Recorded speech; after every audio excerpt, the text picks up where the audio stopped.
Because I've had the opportunity to participate in a culture that grows boys from the ground up, and I can see how it contrasts with the kind of piecemeal structure that we have for black men in America, not only do I appreciate the structures that create the men in other cultures, but I also have a new appreciation for black masculinity, because it's very unique. And it's unique mainly because black men aren't raised by black men. So we have to adjust. Black men do not fight hard enough to be a parent in their children's lives. They don't. They do not. Just a question. I am agreeing with you. I'm agreeing with you. But these men are not fighting enough for their child. That's the thing, right? But why is it that virtually every man has to fight to see their child? Why are you complaining about a problem that you created for yourself? I don't want to hear it. You created that problem. Yes. So now you're like, oh, I have to fight my way out of my own problems? Oh, I'm sorry. Are we not all adults? I agree. Is life not always what we want it to be? Yeah. You'll leave her to fight for herself, but you're like, oh, I ain't gonna fight for my kid. Why I gotta fight for my kid? Over a problem that you created yourself. When we could have all just been like, you know what? I'm good on the kids. Let me wrap it up. Let me at least get married first. Let me at least try to do the right thing. Okay, why don't black men fight harder to be in their child's life? It's open panel. Y'all can go ahead and talk it out. Mr. Lego said it in style. Why should we have to fight? We didn't cause a problem. We didn't cause you to leave and keep the kid away. Like, that's not a problem we caused. That's you. Most black men want to be fathers. Most in their child's life. Like I said, it's sometimes just say fuck that kid because the mama's so unbearable. You like fuck that. I don't want to deal with neither one of y'all motherfuckers. Like Wait, I'll fight you when he's 18. It's too unbearable. The person that you chose to lay with and mess with raw is too hard to deal with that you decide, oh, F the child too. Like, I think that's what she was kind of saying. Yeah, that's what I think she was saying, because it's like, yo, when you kind of lay down with specific women, you're going to get the consequences of that, because the child isn't the consequence. It's the person with the child on the other end. So looking at it like that, I'm like, damn, if you sleep with a specific type of woman, maybe, you know, someone of the Kim Kardashian ilk or someone of the maybe Larsa Pippen, and you already kind of know what comes with that. So the child is still a blessing, but like the person, that's an asshole that you got to deal with day to day. So I don't know if you want to do that. But what qualifies a woman as a specific type of woman? Like, what does it mean? I mean, maybe charging men for money, maybe does not hold a job, maybe have, you know, different type of a mindset, like not in the church or not close to the church, or doesn't have a family, or, you know, maybe left astray. I don't know. Like, there's women out here that are on the street side. I don't know if you want to wife them over like a corporate lawyer. It's different. But there's no umbrella. There's like no one way.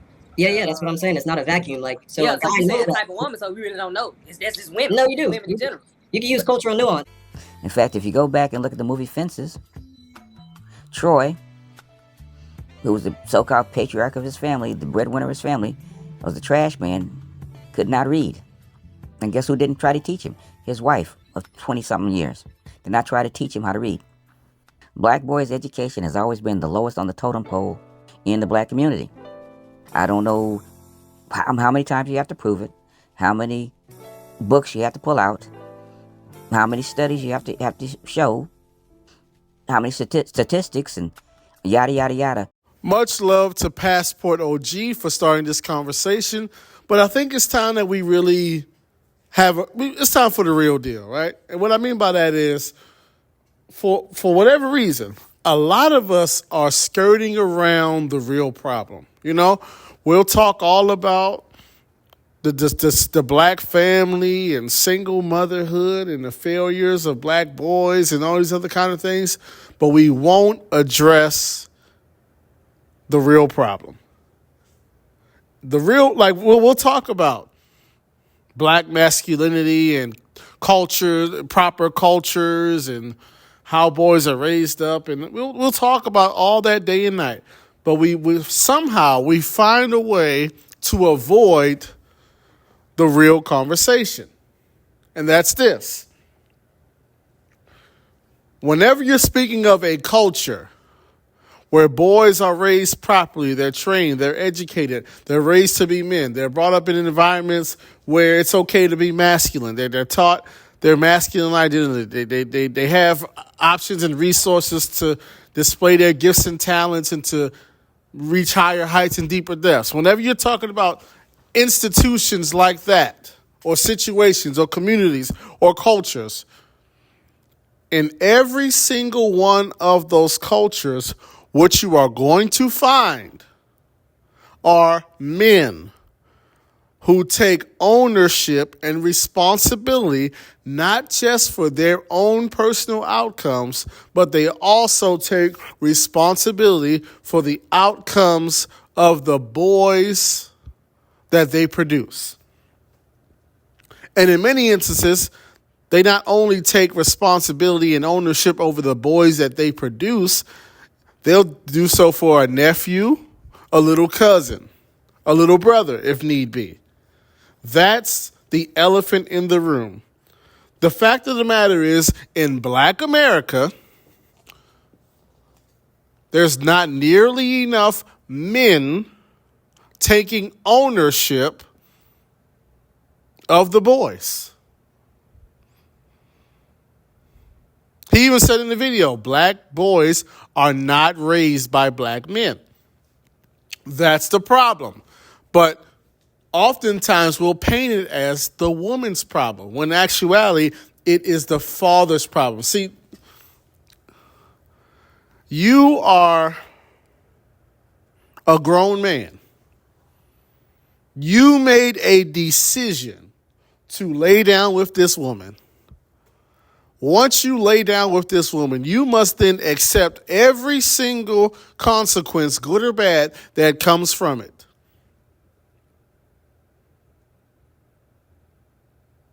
It's that simple. You laid down with the woman under your own free will. A son was produced. It is your responsibility not just to lead the boy, but to see. And this is what it comes down to: mindset. You got to have the mindset that, okay, it is my job to lead this woman and these children. I need to protect and provide for and lead this woman and these children.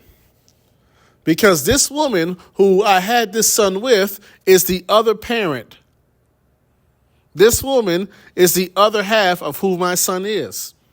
This woman is the other half of the influence over my son. So I need to take care of her. I need to lead her because she's also a huge influence in his life. So number one, I need to be wise about who I'm having children with. And number two, if I have children with the wrong woman, I just have to suffer the consequence. See, all of this, she making it difficult. She's unbearable. So forget it. I'll just talk to him when he's 18. No. Because now what you're doing is you're leaving your child with someone who you say is unbalanced, irrational, emotional.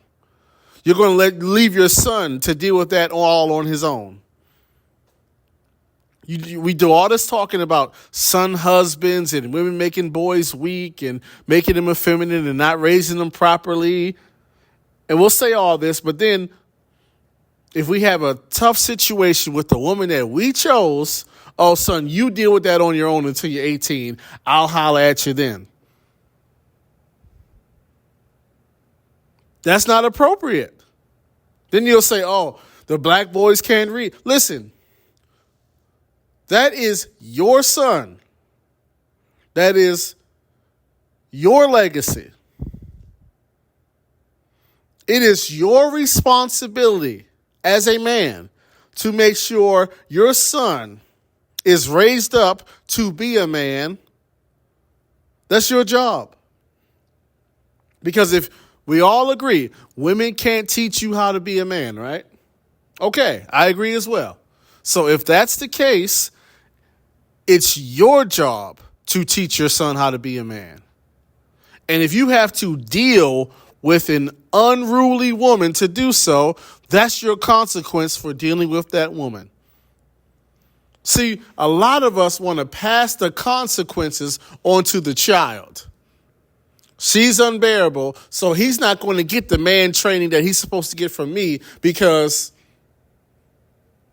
I don't want to deal with her. So I'm going to allow my child to miss out because I don't want to deal with the consequences of my decision. I promise you, if you look in other cultures where boys are cultivated and they're raised by the men, first of all, I think what you're going to see is a lot more sexual discipline from those men in terms of who they reproduce with. You're going to see a lot more accountability amongst men in terms of these are the rules and standards for how we operate as men. You're going to see a lot more men calling each other out, holding each other accountable.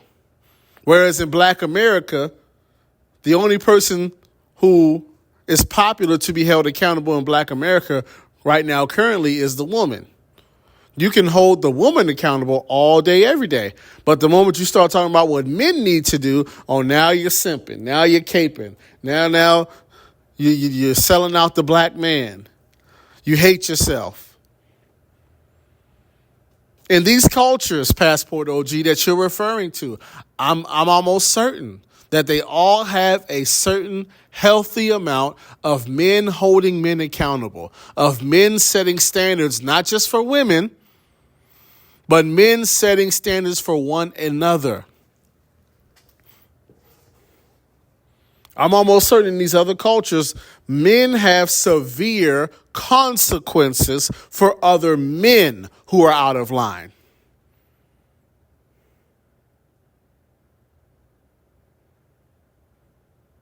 Serial impregnators are frowned upon in those cultures. Degenerates, lazy men, bums, unproductive men are frowned upon. See, and you, even at the end of your video where you talked about a different kind of masculinity, like what exactly are you referring to? Are you referring to a masculinity where it's okay to not be productive? It's okay to not produce? It's okay to not lead? It's okay to not ensure that your son is better off than you? Is that what you're referring to? Like, what do you mean a new kind of masculinity? It's strange because you just said I've seen other cultures where masculinity is done differently and men do things differently.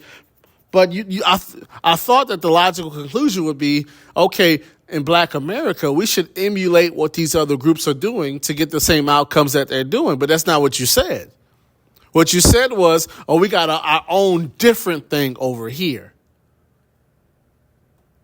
And we got our own brand. Why would you, if you just said you've been in other places and you see how it works, why wouldn't you say, okay, this is what we need to do to implement that over here?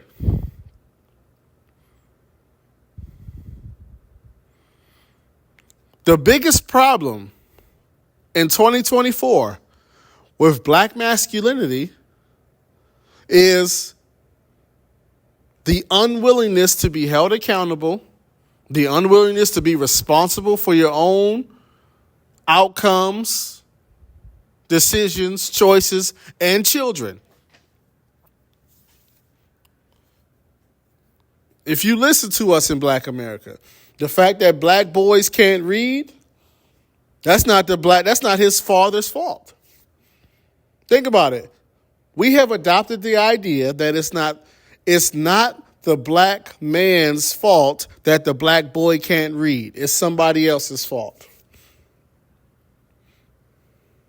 It's not the black man's fault that he's not productive. That's somebody else's fault.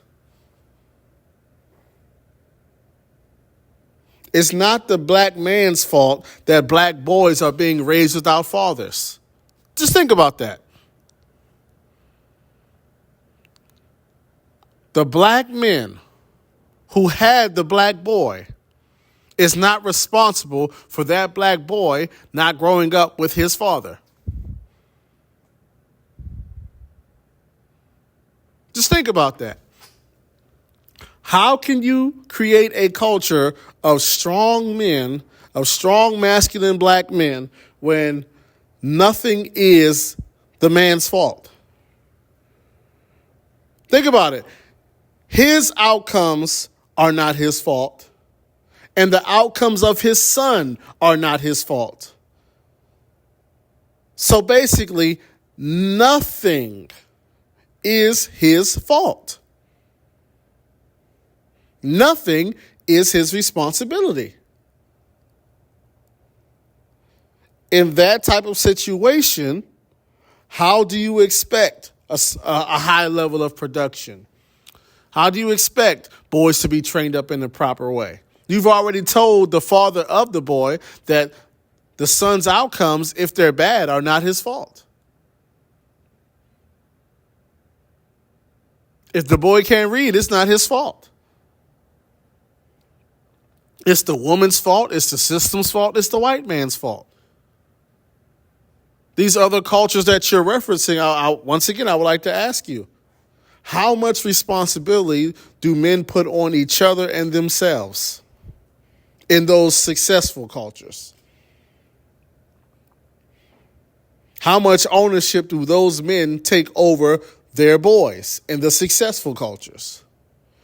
How much blame do they put on women in successful cultures?